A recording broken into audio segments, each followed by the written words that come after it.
Bonjour à tous, aujourd'hui nous allons traiter un exercice qui porte sur les dérivées de fonctions, donc ici les fonctions a, e inclus, qu'on le voit afficher.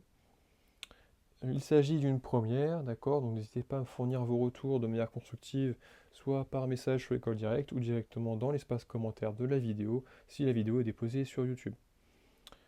Pour vous, si vous voulez rendre cet exercice vraiment efficace, il va falloir que vous traitiez l'exercice en amont de votre côté avant de regarder la vidéo, donc de regarder le corrigé. Évidemment, n'hésitez pas à avancer un peu dans la vidéo, faire pause, pour vous débloquer sans avoir la solution donnée, d'accord? Mais ce qui est vraiment important en maths, c'est de faire des exercices encore et encore et encore. Et même si quand vous les faites, vous bloquez, eh bien, ce moment-là, vous bloquez. Du moment où vous cherchez à résoudre le problème, vous allez progresser. D'accord? Vous allez acquérir des capacités d'analyse et de réflexion qui sont nécessaires après pour tous les cours que vous allez voir en maths et même, ça peut être le même type de raisonnement physique. Bon, voilà. On ne va pas vous refaire le discours de l'utilité des maths dans un milieu scolaire, mais ces fameuses capacités d'analyse, de réflexion, de restitution de solutions, c'est justement ça que vous allez pouvoir gagner en travaillant l'exercice avant de regarder le corriger. A de x, l'énoncé nous dit que c'est égal à racine carrée de 4x plus 2. Bon, alors comment est-ce qu'on va dériver ça? Eh bien, on peut se dire que dans un premier temps, on a un truc qui ressemble à du racine carrée de x et qui, lorsqu'on le dérive, va donner du 1 sur 2 racine de x. Ça, c'est du cours. Les formules du cours vous seront données, ne vous inquiétez pas. Bon, par contre, la méthodologie, elle est bien retenir. Mais est-ce que ça marche? Est-ce que ça marche? Eh bien non. Pourquoi ça ne marche pas? Parce que ici, c'est du racine de x. Et là, qu'est-ce que c'est? C'est racine de 4x plus 2. 4x plus 2, c'est une fonction affine, en fait. Autrement dit, on a la racine carrée d'une fonction. Quelque chose qu'on pourrait définir aussi comme une fonction. Et comment on a fait ça en cours? Comment on l'a vu? Eh bien, on avait défini ce qu'on appelle une sous-fonction qu'on note généralement u. U de x par facilité d'écriture, en fait, on écrit simplement u, d'accord? Mais comprenez bien qu'il s'agit d'une sous-fonction et non pas d'une variable. La différence est importante. U ici est égal à quoi? Tout l'intérêt réside ici justement dans la notation du u. Si vous mettez u égale à 4x, le problème c'est qu'on va se retrouver avec du racine de u plus 2. Et ça, pareil, on ne sait pas. Donc choisissez bien votre u, d'accord? C'est extrêmement important. U égale à 4x plus 2 ici. Très bien. Est-ce qu'on aura besoin que de ça? Eh bien, si on prend racine de u, sa dérivée, ce sera u' sur 2 racines de u. D'accord? Donc on aura besoin de ce fameux u'. Calculons u'. U', du coup, c'est égal à 4x lorsqu'on dérive 4, plus 2 lorsqu'on dérive 0. 4 plus 0, ça fait bien 4. Précisons, si vous voulez, que toute forme kx, lorsque vous la dérivez, ça donne k, avec k bien sûr, une constante comprise dans les réels. Et une constante, bah, comme 2, quand vous la dérivez, alors on va faire le 2 un peu plus correctement quand même, comme 2, quand vous la dérivez, ça fait 0. Oui, pardon, j'ai oublié de vous dire, cette notation-là, là vous voyez avec la flèche, le prime, là, à chaque fois, alors je l'écris dans le sens où ce que vous avez à gauche, quand vous le dérivez, ça va donner ce qui est à droite. D'accord? C'est une notation qui n'est pas usuelle, je le fais pour vous en termes pédagogiques. Comme ça, en fait, on retombe sur les formules du cours, on voit bien la corrélation entre le membre de gauche et le membre de droite, mais il n'y a rien d'usuel dedans. Si vous, ça vous aide à avoir une meilleure compréhension, une meilleure rédaction, pas à vous tromper dans les exercices, n'ayez pas peur de le faire même dans vos DS, d'accord? Il n'y a aucun souci pour ça, au contraire. Par contre, retenez bien que ce n'est pas, encore une fois, une notation usuelle. Ce n'est pas défini mathématiquement, ce genre d'écriture. Ok. Alors, la fonction b. On n'a pas, j'ai fonction b, on n'a pas encore terminé. On y est presque. Pourquoi on y est presque? Eh bien, parce qu'on n'a plus qu'à réinjecter. Réinjecter par rapport à quoi? Par rapport à cette formule-là. Et par rapport à ce qu'on a là, en fait. Ni plus ni moins. Bon, eh bien, allons-y. Du coup, a' de x qui va être égal à u', donc 4, sur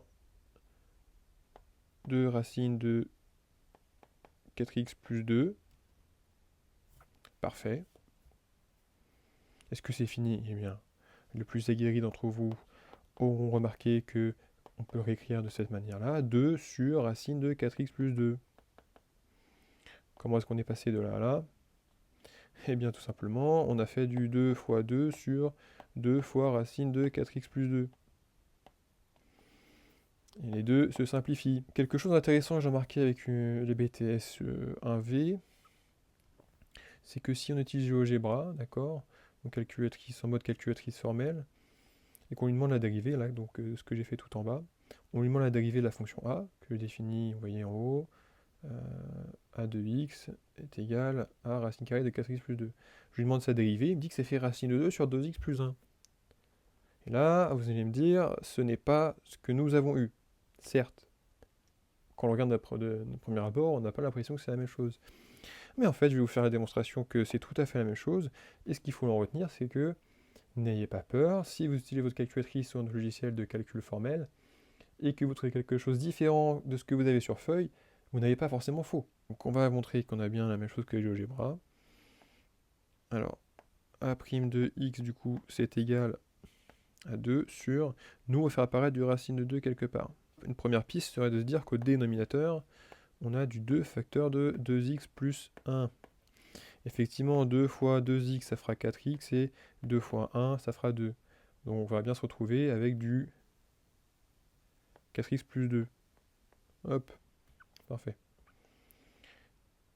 Pourquoi est-ce qu'on fait ça? Eh bien parce que maintenant qu'on a écrit ça comme ça, on peut dire que ax est 2 sur racine de 2 fois racine de 4x plus 1. 2x plus 1, j'ai y arrivé. On a utilisé la propriété du fait que racine de a fois b, c'est égal à racine de a fois racine de b. Ni plus ni moins. Ce n'est pas terminé, il nous veut une racine de 2 au numérateur. Eh bien faisons apparaître cette fameuse racine de 2 au numérateur. Parce que là, en fait, ce qu'on vient de faire, c'est faire apparaître, dans un premier temps, la racine carrée de x plus 1. Ça, on l'a. Première étape, c'est fait. All good. On met des petites couleurs différentes quand c'est des étapes de raisonnement. Ok. Mais nous, maintenant, on veut le racine de 2 au numérateur. Eh bien, allons-y. Je le fais apparaître. Alors, en revanche, si je multiplie par racine de 2 au numérateur, il faut qu'au dénominateur aussi, je multiplie par racine de 2. A' de x est donc égal à racine de 2 sur racine de 2x plus 1. C'est bien ce que GeoGebra nous montrait. Comment est-ce qu'on a fait? On a tout simplement fait 2 sur hop, tout le bazar en dessous, fois racine de 2 sur racine de 2. On a fait un petit hocus pocus, comme dirait un collègue, un petit tour de magie. En fait, quand vous multipliez par racine de 2 sur racine de 2, vous multipliez par 1. Donc ça ne change rien à votre quotient à gauche. b de x est égal à 4x cube. Bon, ça on peut le voir comme une forme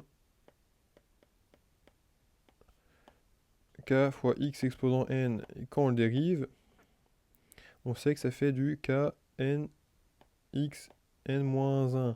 Il va donc falloir identifier k. K qui est égal à quoi? K est bien égal à 4. N égale à 3. Je vous épargne la notation du n-1 quand même. Si je remplace, donc j'ai b' de x qui est égal à quoi? Eh bien 4 fois 3 fois x exposant 3 moins 1, donc x2, qui est égal à 12x carré. Donc deuxième manière de voir cet exercice-là, cette petite question sur le b, c'est de se dire qu'en fait, on a du u fois v. Et oui, sa dérivée sera du u'v plus uv'. U qui est égal à quoi? U du coup sera égal à 4. U' sera égal à 0. V égale à x cube. Et v' égale à dérivée de x exposant n. N x n-1. Donc toujours le fameux 3x2. Bon, et bien la dérivée c'est quoi? On l'a vu ici, c'est la forme. Donc là on y est u égale 4, v égale x cube, u' 0, v' 3x carré. Je remplace donc tout ceci.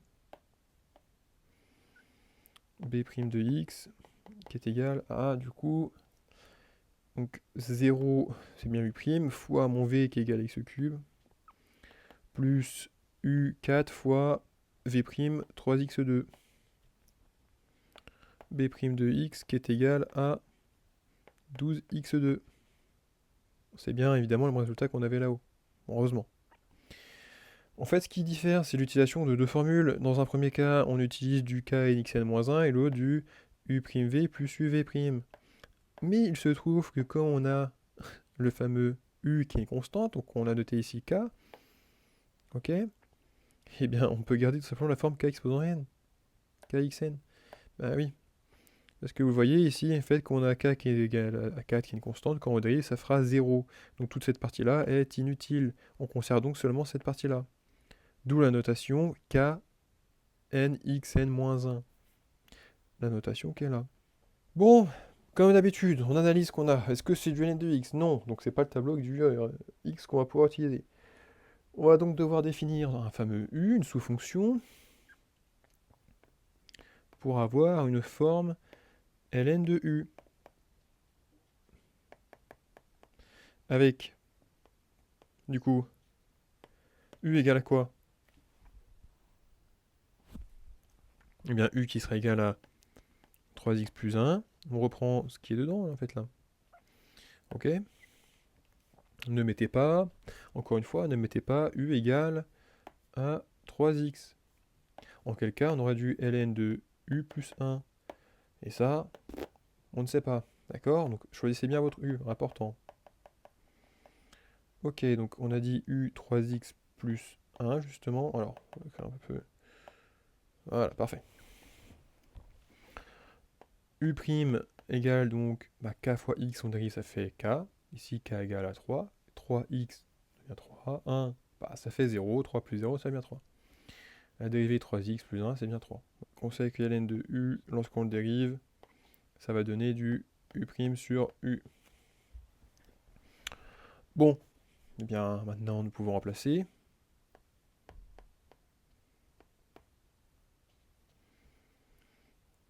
Donc c' de x, attention on dirait un e, c'est bien c, c' de x est égal, u', je l'ai noté, ça vaut 3, et u, ça vaut 3x plus 1.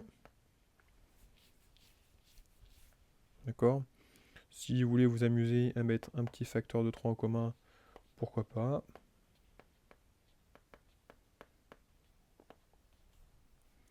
« 3 fois x, ça va bien faire 3x.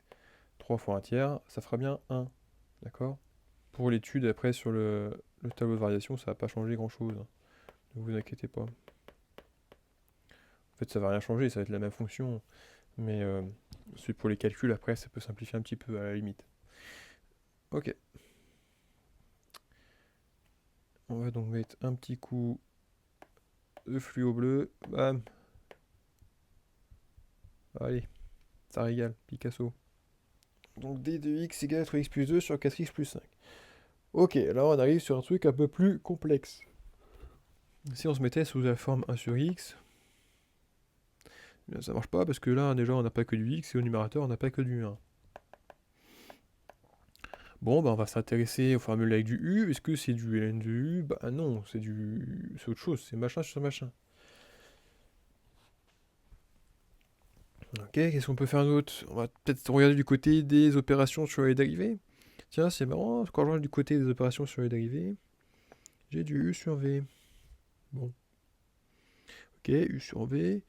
Et ça pourrait matcher parce que j'ai bien un truc sur un autre truc, dit grossièrement. Mais là, le mot truc, on n'aime pas trop en maths. Définissons tout ça.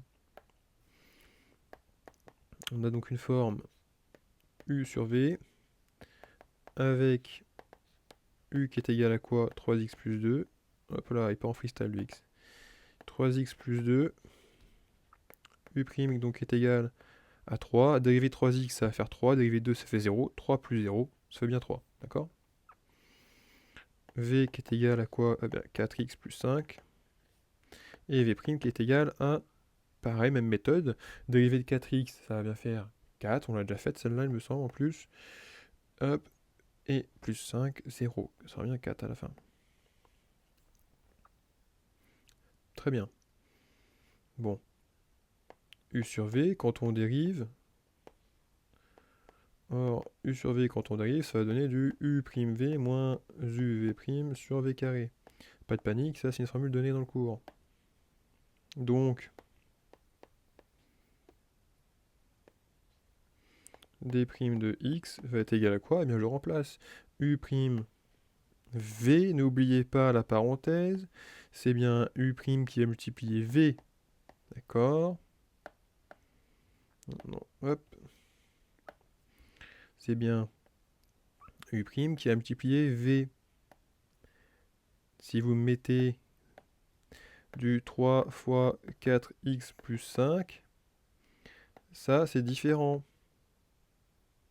C'est plus du tout la même chose. Attention aux parenthèses ici. Très important.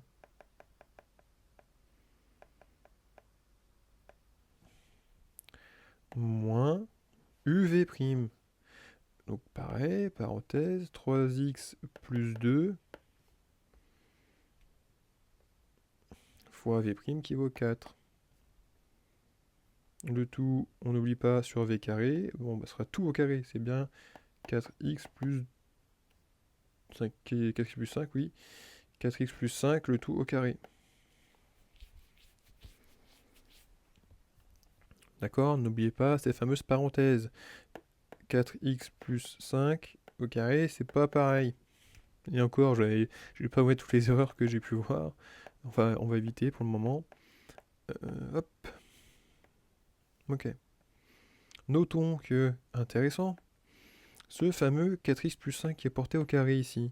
Sachant que les dérivés, en fait, plus tard, on va les utiliser pour dresser des tableaux de variation, qui sont donc, en fait, des outils pour étudier les variations d'une fonction par rapport au signe de la dérivée.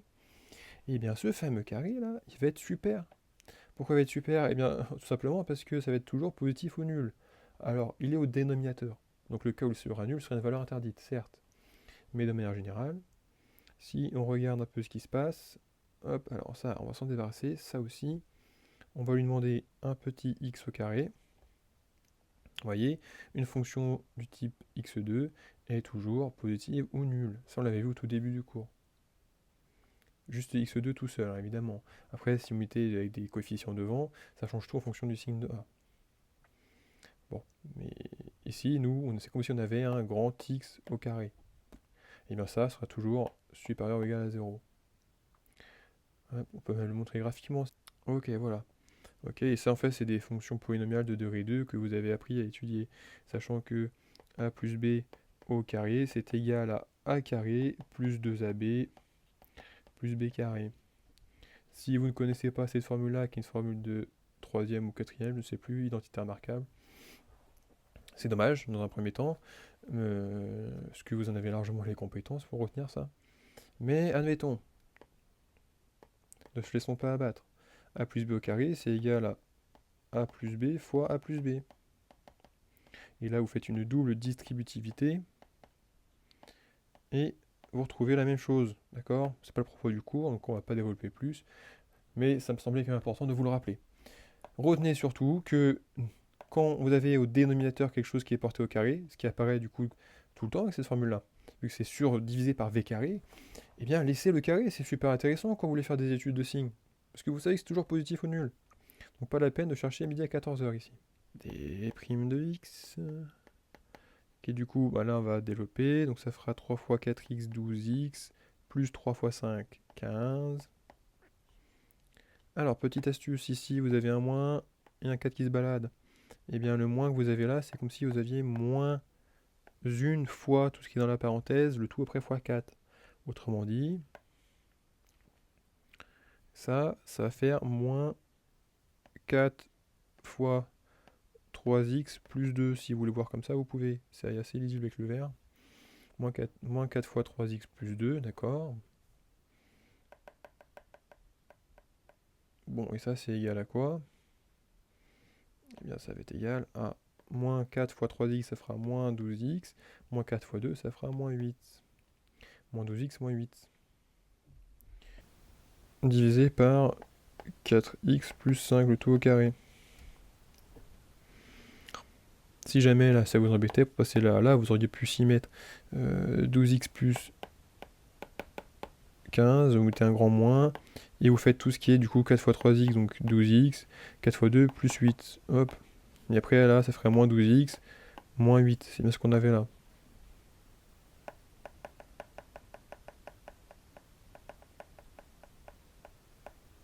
Ok. D' de x qui est donc égal à 12x moins 12x, ça va faire 0. 15 moins 8, ça fera 7. 7 sur 4x plus 5, le tout au carré. Alors c'est E de Z. Pourquoi Z? Je viens juste pour vous faire comprendre, vous rappeler qu'en maths, on utilise des variables, et que les variables sont muettes.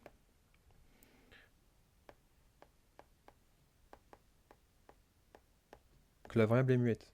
Donc que je mette x, y, t, ce que vous voulez, ça n'a pas d'importance. En revanche, soyez cohérent. Si ici vous mettez du z, mettez bien du z ici, enfin partout où vous avez la variable. Vous n'allez pas faire du mélange de z et de x par exemple. D'accord? Attention, en physique, les variables ont du sens généralement. Par exemple, t, ça peut être le temps, x, une distance, m, une masse, et ainsi de suite. Ok. Bon, et bien alors, est-ce que on va faire du e de z? Sachant que la dérivée de e de z, c'est ez. Ça aurait été bien, mais ici, on a quelque chose d'un peu plus complexe que du z.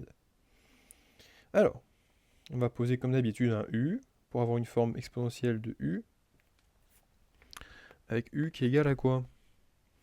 Bien, u, simplement, qui est égal à 3z carré plus 7z moins 2. U' est égal à 3 fois z carré, quand je dérive, ça fera 3 fois 2 fois z exposant 1, plus 7 moins 0.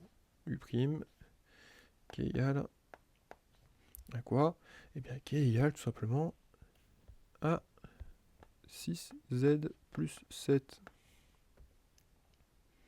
La dérivée exponentielle de u, bien sûr, quand on va regarder ça, ça va donner u' exponentielle de u, d'accord? On n'a plus qu'à réinjecter ça. Donc, on a bien e de z' qui est égal du coup à u' exponentielle u, 6z plus 7, n'oubliez surtout pas vos parenthèses, fois exponentielle de 3z carré plus 7z moins 2. Pas la peine de développer. Juste petite information, e qui à z va associer la valeur exponentielle de 3z carré plus 7z moins 2. C'est différent de la fonction exponentielle qu'on note comme ça. exp de z sera t directement égal à exponentielle de z. D'accord? Là, c'est juste le e, bon voilà, c'est tombé comme ça. Ne confondez pas ce e avec l'écriture d'exponentielle pour la fonction. Ça aurait pu être f par exemple, et d, h, ce que vous voulez.